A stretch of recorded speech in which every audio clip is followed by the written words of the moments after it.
Welcome everybody to episode 4 of my tutorial series for beginner players in Minecraft. Referring back to episode 2, we looked at coordinates and basic navigation using your coordinate system, which can be accessed by using your F3 screen as showcased here.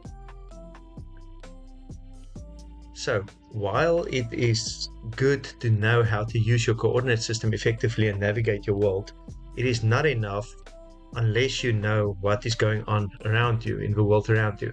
So for instance, I spawned on this little island over here. I've got some land around me. Other than that, I see just ocean. So where in my big world am I located? The only way to know that is to get a map of your world and to take a look at biomes around you and structures and see where you are. In episode 2, I briefly talked about the website Chunkbase, which is a website that can be used to show your world. But in order to see your world around you, you need the seed of your map. The seed of your map is basically the algorithm that was used to create the map that you're playing in. And you have basically 3 ways of getting your seed.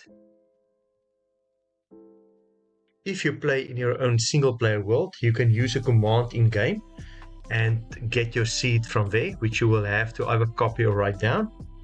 The second method would be to drag your level.dat file, which is basically the file containing some information about your map and your seed into Chunkbase. We'll take a look at that in a minute. And the third one would be to ask the administrator of a server you're playing on to give you the seed of a map you're playing in, if they're willing to do that.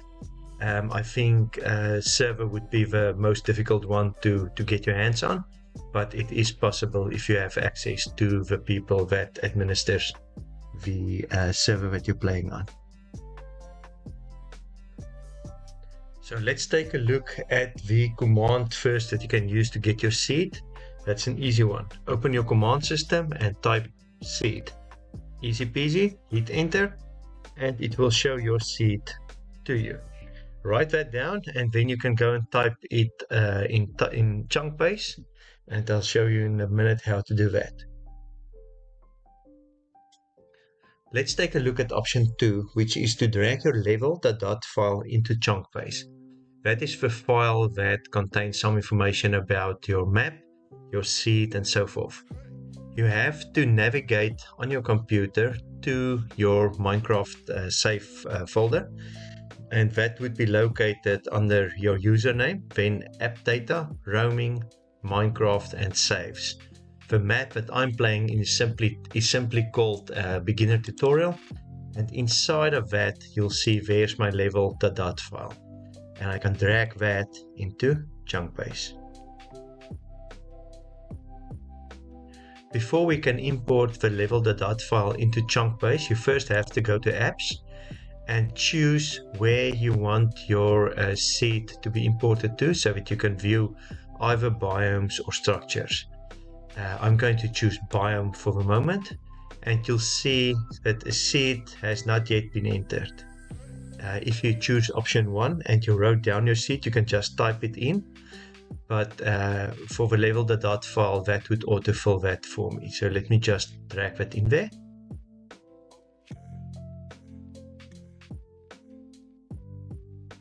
You just drop your level.dat file and you see that my seed has already been auto-completed in that field, and my map has loaded. So this world that I'm seeing now is the one that I'm playing in, and I can now take a look around, see the biomes around me, but I will also be able to pinpoint the exact location where I am standing. If I press the F3 screen, you will see that my Z coordinate is at -1369 and my Z coordinate is at 1287. The Y coordinate 64, which is my height, is irrelevant when we're looking at Chunkbase, because that's only my height in the world and it does not influence the location that I'm at. Alright, so let's get back to Chunkbase now. In Chunkbase at the bottom, you will see that there's a place to type in your X coordinates. and your Z coordinate. I'm just going to quickly put that in, 1369 as a minus and 1287, and I say go. And you'll see there's a red dot on my map. And if I scroll with my mouse and zoom in, you will see that that is the island that I'm at. So if I take my cursor over that place, you'll see the X coordinate and the Z coordinate again just below the map on the bottom left corner. If I move my mouse pointer around, you will see my coordinate constantly changing, and that is how I can locate any coordinate for something that I want to visit. So again, if I scroll out, let's say I want to go to a desert. That big orange to the top left is a desert, and my coordinates at the moment there would be minus 2800 and 200 on the Z coordinate. Again, over here for a snowy or an ice biome, that would be 623712. So in that way, you can basically locate any biome that you might want to visit. The same principle applies if I want to visit a village. My seed is already loaded, and I can just zoom out and see all the villages available on the map, at least the part I'm looking at. You can scroll around. Minecraft worlds is very big, so you'll have hundreds and thousands of villages. If I go to my coordinates, minus 1369 and 1287, I will be able to see the villages that are closest to me. And if this was a map I was playing in, I'd probably visit this village at minus 2390 and 1136 in my Z coordinate.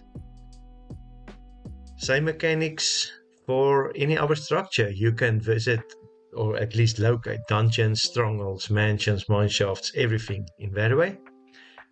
We will handle all of those in future episodes, look at the mechanics around them and what you can do and watch out for. But that is the functionality in Chunkbase. Just the last thing to mention in Chunkbase is that we can also locate structures in the Nether and the End. That is two other dimensions that's available in Minecraft, and we'll get to that in the next episode and show you what you can do there and why it is helpful to go there.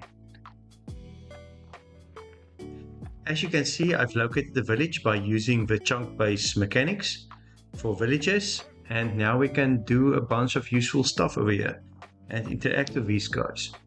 So just go out there, use your functionality in Chunkbase, and you'll see that it is quite easy to navigate whatever the structure of a place might be that you're looking for. Thank you very much for visiting and viewing this episode. Please consider subscribing and hitting the notification bell if you want to be notified of upcoming videos in the future. We have at least 80 episodes or 80 tutorials in the series, and as already mentioned in previous episodes, it is to aid beginner players in Minecraft to get to know the game much better, and also more experienced players might just possibly learn something. Thank you very much for viewing, and have a good day wherever you are. Bye bye.